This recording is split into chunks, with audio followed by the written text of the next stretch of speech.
Hello and welcome to Tarot with Mishka. Before I'm going to start reading the forecast for the third week of May, two things. First, it is a general reading, so I'm going to pick up on the overall energies coming through for your star sign.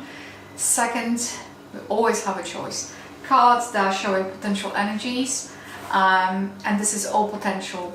Moreover, even though life is something that is happening to us, we always have a choice.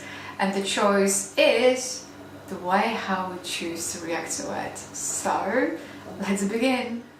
Gemini, the crowning energy for the third week of May, we have Tower over here. And from the spread, what I'm picking up, this is to do with two very much opposing, let me show you this way. So opposing energies. It's like, you know, when we have storm, like the two fronts, they're going to kind of meet and they go shht, and then you have a lightning and storm. And I would say this is to do with area of your career, your finance and business.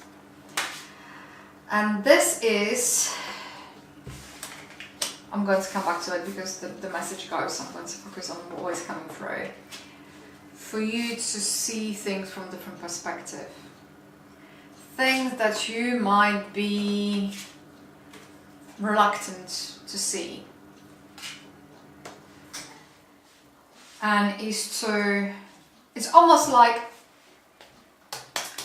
whatever is happening, whatever this discord or this kind of, because I'm picking up, it's like things are going to go to the head and they're going to lock the heads, is to do with different way of thinking, different understanding of things, and just doing things differently, because one is a brute force and another one is kind of more creative, more kind of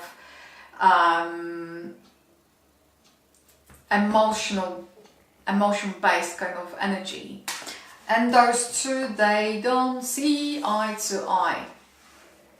And that's why, because they don't see eye to eye, and if you're going to see once again, this translates over here, you have a sword and you have a wand. So, you know, you have, hold on. I'm just going to show you what I mean by it. Or at least I will try, because usually I would need a third hand. So you see, those two main energies, like the aces, they're translating into those two energies. So you have a Ace of Swords, and you have a Page of Swords, and you have Ace of Wands, and you have a Two of Wands over here.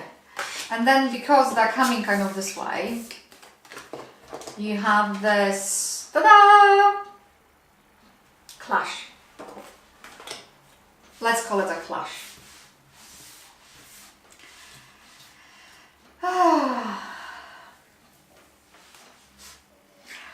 I'm getting you'll be forced to see things from a different perspective, or you're going to be forced to acknowledge something.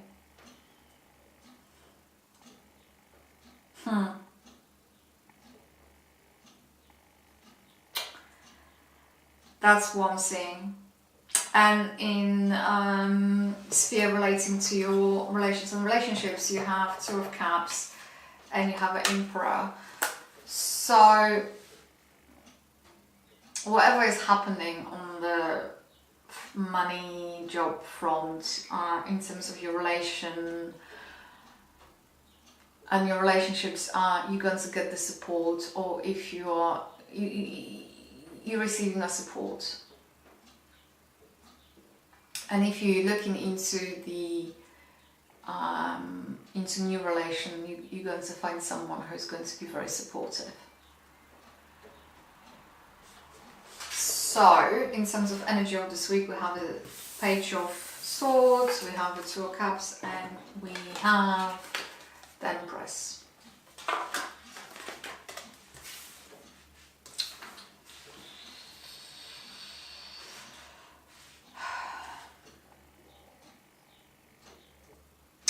And what I'm getting, the Empress, the moon sits right behind her, below her. And usually this has a, I'm just going to go with the flow because they have those cards, they have separate meanings, but it's for you to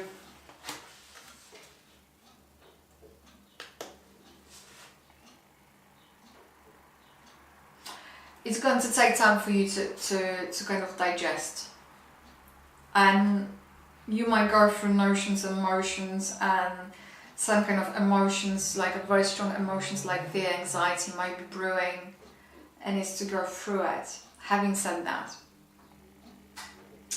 in terms of the obstacles over here, we have a strength. So it's almost somebody going to be very forceful with you, or they're going to force you into something. So maybe that's why you're going to be forced seeing things from different perspective.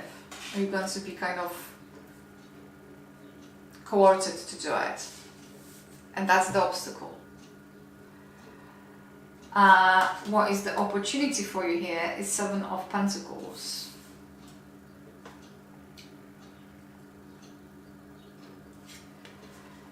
So the Seven of Pentacles is to believe in your skill, and whatever is happening, this doesn't say you don't have what it takes. It's like you have a skill, but with the skill, there's more to it, just the skill. And this, whatever is going to happen, is to make you realize that you can be brilliant at what you're doing, but the other areas of life that you need to develop. And that's the opportunity here. In some of the best way of approach is just to go with flow and go with motions and emotions and allow it to happen. It's almost like, you know, you can go through this, whatever it is, because there's a moon over here, and the water is symbolizing emotions, and I don't know how well you can see, but it's a puff here. So it's like knowing that there's way out of there. You might not quite know yet how you're going to get where you would like to get, or how this is going to get resolved. But it's like draw on experience of other people, because other people maybe not have exactly the same experience but something similar. So the best way of approach is to know there's a weight out of there. I have to go through wherever I have to go. It's natural I'm going to experience what I'm experiencing, but there are other people who went for something similar, and is to listen to the way how they went through it. But what I'm picking up is your way is not the way how they dealt with it, or how they choose to manage it. It's for you to listen, take the best out of it, but then make it what you choose. Just mix and match, because their way is not your way. That way is coming through. In terms of additional commentary, you're very skillful. You're really good at what you're doing. It's about expanding yourself, and maybe this is going to give you possibility of expanding and making your skills even more than they are right now. Maybe this might be not necessarily a pleasant thing. Yet, in long term, I'm hearing you're going to be grateful. You're going to say, good thing that this has happened. I hope this reading has resonated with you, or at least there was something you were able to take away from this reading. If you liked it, give it a like, comment and share, and I'm sending my best wishes to all of you out there from the bottom of my heart.